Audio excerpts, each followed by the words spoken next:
സംഘപരിവാറിന്റെ അടുത്ത കളിസ്ഥലമാക്കി കേരളത്തെ മാറ്റിക്കൊടുക്കാൻ ഇപ്പോൾ CPM ഉഴുതുമറിച്ചുകൊണ്ടിരിക്കുന്നത്.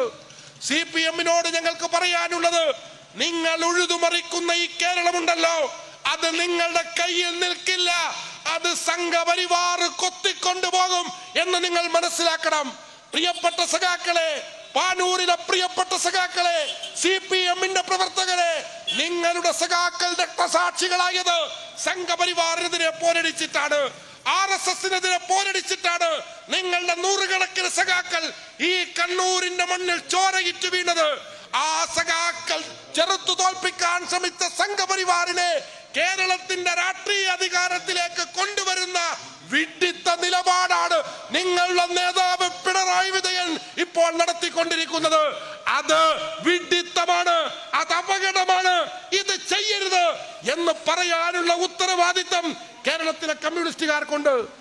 ഞങ്ങളെ തോൽപ്പിക്കാമെന്നും വിചാരിക്കണ്ട. സഖാവ് പിണറായി 2020 ഞങ്ങളെ തോൽപ്പിക്കുമെന്ന് പറഞ്ഞതാ. 2020 തെരഞ്ഞെടുപ്പിലെത്തുമ്പോ ഞങ്ങൾക്ക് 41 തദ്ദേശ സീറ്റാണ് കേരളത്തിൽ ഉണ്ടായത്. പിണറായി വിജയൻ മറുവശത്ത് നിന്ന് ഇതുപോലെ നയിച്ച ക്യാമ്പയിൻ, ആ ക്യാമ്പയിൻ കഴിഞ്ഞപ്പോ വോട്ടെണ്ണിയപ്പോ 65 സീറ്റിലേക്ക് എണ്ണം വർദ്ധിപ്പിക്കുകയാണ് വെൽഫെയർ പാർട്ടി ചെയ്തത്. ഞങ്ങളെ തോൽപ്പിക്കാമെന്ന് വിചാരിക്കണ്ട. ആ മനപ്പായസം അങ്ങ് കയ്യിൽ വെച്ചാൽ മതി. ഞങ്ങളെ ഒരു ചുക്കും ചെയ്യാൻ CPM-നോ പിണറായി വിജയനോ സാധ്യമല്ല. പക്ഷേ കേരളത്തിന് നഷ്ടം വരും, കേരളം തകരും, കേരളം സംഘപരിവാറിന്റെ കളിസ്ഥലമായി മാറും. തൃശ്ശൂരിൽ സംഭവിച്ചതല്ല കേരളത്തിൽ സംഭവിക്കാനിരിക്കുന്നത്. ഇപ്പോൾ തന്നെ നിങ്ങൾ നോക്കൂ, സഖാക്കളായി പ്രവർത്തിച്ച ആളുകൾ BJP-യിലേക്ക് പോവുക. ഞാൻ ആലപ്പുഴക്കാരനാണ്. എന്റെ നാട്ടിൽ CPM-ന്റെ ജില്ലാ പഞ്ചായത്ത് മെമ്പർ സിബിൻ ബാബു എന്ന് പറയുന്ന ജില്ലാ പഞ്ചായത്ത് മെമ്പർ, അദ്ദേഹം പാർട്ടി വിട്ട് BJP-യിൽ ചേർന്നു. എന്താ അദ്ദേഹം പറഞ്ഞത്? ഞാൻ എന്തുകൊണ്ട് BJP-യിൽ ചേരുന്നു എന്താണെന്ന് മാധ്യമ പ്രവർത്തകർ അദ്ദേഹത്തോട് ചോദിച്ചു. നിങ്ങൾ എന്തുകൊണ്ടാണ് CPM വിട്ട് BJP-യിൽ പോകുന്നത്? അദ്ദേഹം പറഞ്ഞത്, CPM-ന് മുസ്ലിം പ്രീണനമുണ്ട്. എന്താ അതിന്റെ ന്യായം? ആലപ്പുഴയിലെ ലോകസഭാ സ്ഥാനാർത്ഥി AM ആരിഫാണ്. നിങ്ങളുടെ സഖാവ്, പതിറ്റാണ്ടുകളായി കമ്മ്യൂണിസ്റ്റ് പാർട്ടിയുടെ കൊടി പിടിക്കുന്ന സഖാവ്, ആ സഖാവിന്റെ സ്ഥാനാർത്ഥിത്വം ന്യൂനപക്ഷ പ്രീണനമായി മനസ്സിലാക്കുന്ന രീതിയിലേക്ക് സ്വന്തം സഖാക്കളെ മാറ്റിയെടുക്കുന്ന പണിയാണ് നിങ്ങൾ ചെയ്യുന്നത്. തിരുവനന്തപുരത്ത് മംഗലപുരത്ത് CPM-ന്റെ ഏരിയ സെക്രട്ടറി മധു മുല്ലശ്ശേരി, അദ്ദേഹത്തോട് CPM പറഞ്ഞു, ഇത്തവണ നിങ്ങൾ സെക്രട്ടറി ആവേണ്ട. മധു മുല്ലശ്ശേരി നേരെ CPM-ൽ വിട്ട് BJP-യിലേക്ക് ചേർന്നു. കുടുംബസമേതം നിങ്ങളുടെ പ്രവർത്തകർ BJP-യിലേക്ക് പോവുകയാ. പുന്നപ്ര വയലാറിൽ വോട്ടെണ്ണിയപ്പോ CPM 3-ാം സ്ഥാനത്താണ്. ആലപ്പുഴ ജില്ലയിലെ 3 നിയമസഭാ മണ്ഡലങ്ങളിൽ CPM 3-ാം സ്ഥാനത്താണ്. നിങ്ങളുടെ അടിത്തറയായ വോട്ട് BJP-യിലേക്ക് പോയിരിക്കുന്നു. ശോഭാ സുരേന്ദ്രനാണ് അവിടെ 2-ാം സ്ഥാനത്ത്. നിങ്ങൾ മനസ്സിലാക്കണം, തൃശ്ശൂരിലെ അന്തിക്കാട്ട് ഇടതുപക്ഷത്തിന്റെ കോട്ടയിൽ വോട്ട് ചോർന്നു പോയിരിക്കുന്നു. ഗോവിന്ദൻ മാഷും പിണറായി വിജയനും ഇപ്പോൾ ഒരു സിദ്ധാന്തം പറയുന്നുണ്ട്. എന്താണ് ആ സിദ്ധാന്തം? തൃശ്ശൂരിൽ വിജയിച്ചത് ഞങ്ങളുടെ വോട്ട് ചോർന്നിട്ടല്ല, കോൺഗ്രസിന്റെ വോട്ട് ചോർന്നിട്ടാണ്. എല്ലാവരുടെയും വോട്ട് ചോർന്നിട്ടുണ്ട്.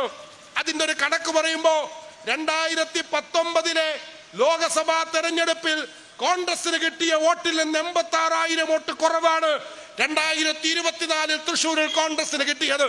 അപ്പൊ കോൺഗ്രസിന്റെ വോട്ട് ചോർന്നിട്ടാണ് BJP ജയിച്ചത് എന്ന സിദ്ധാന്തം അതുവഴി CPM സ്ഥാപിക്കാൻ ശ്രമിക്കുക. അതിനുശേഷം ഒരു തെരഞ്ഞെടുപ്പുണ്ട് സഖാക്കളെ. 2021 ഒരു തെരഞ്ഞെടുപ്പ് നടന്നു.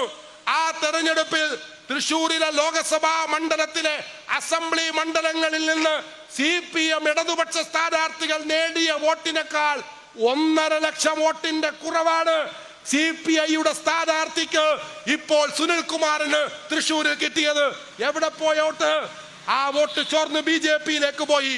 നിങ്ങളുടെ വോട്ട്, നിങ്ങളുടെ അനുയായികൾ, നിങ്ങളുടെ സഖാക്കൾ BJP-യുടെ പാളയത്തിൽ എത്തിച്ചേരുന്ന താൽക്കാലിക ലാഭം ഒരു പക്ഷേ പിണറായിക്ക് കിട്ടും, ഇടതുപക്ഷത്തിന് കിട്ടും. പക്ഷേ നിങ്ങളെ കാത്തിരിക്കുന്നത് ബംഗാളാണ്, നിങ്ങളെ കാത്തിരിക്കുന്നത് ത്രിപുരയാണ്. അത് കേരളത്തിൽ സംഭവിക്കരുതെന്നാണ് വെൽഫെയർ പാർട്ടി പറയുന്നത്. CPM തകർന്നാൽ ആ സ്ഥലത്ത് BJP ശക്തിപ്പെടും എന്ന രാഷ്ട്രീയ തിരിച്ചറിവുള്ളവരാണ് ഞങ്ങൾ. അതുകൊണ്ട് ഞങ്ങളുടെ ഈ ആക്ഷേപം ഞങ്ങൾ ഉന്നയിക്കുന്നത് CPM-നെ തകർക്കാനല്ല.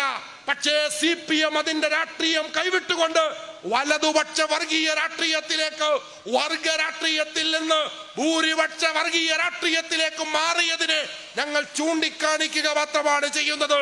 ഈ തിരിച്ചറിവ് നഷ്ടപ്പെട്ടാൽ കേരളം ഇല്ലാതാകും എന്ന് പ്രിയമുള്ളവരെ നാം മനസ്സിലാക്കുകയോ ആ രാഷ്ട്രീയ ബോധത്തോടുകൂടി മുന്നോട്ട് പോവുകയും ചെയ്യണം. വെൽഫെയർ പാർട്ടിയെ സംബന്ധിച്ചിടത്തോളം ഒരു ഭീഷണിക്ക് മുന്നിലും ഞങ്ങൾ വഴങ്ങുകയില്ല. സംഘപരിവാറിനോട് മുഖാമുഖം നിന്ന് പോരടിക്കുന്ന കുട്ടികളെ നിങ്ങൾ ഡൽഹിയിൽ കണ്ടിട്ടില്ലേ?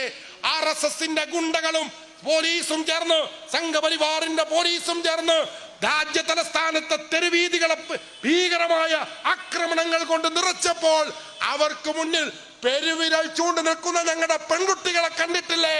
അവർക്ക് ജന്മം നൽകിയ രാഷ്ട്രീയ പ്രസ്ഥാനത്തിന്റെ പേരാണ് വെൽഫെയർ പാർട്ടി. അതുകൊണ്ട് സംഘപരിവാറിന് മുന്നിൽ ഇഞ്ചു പോലും മുട്ടുമടക്കാത്ത ഞങ്ങളെ പിണറായി വിജയൻ ആ ബ്രണ്ടൻ കോളേജിലെ കത്തി കാണിച്ച് പേടിപ്പിക്കാൻ ശ്രമിക്കരുത് എന്ന് മാത്രം ഓർമ്മിപ്പിച്ചുകൊണ്ട് ഞാൻ എന്റെ വാക്കുകൾ അവസാനിപ്പിക്കുന്നു. അഭിവാദ്യങ്ങൾ. നന്ദി, നമസ്കാരം.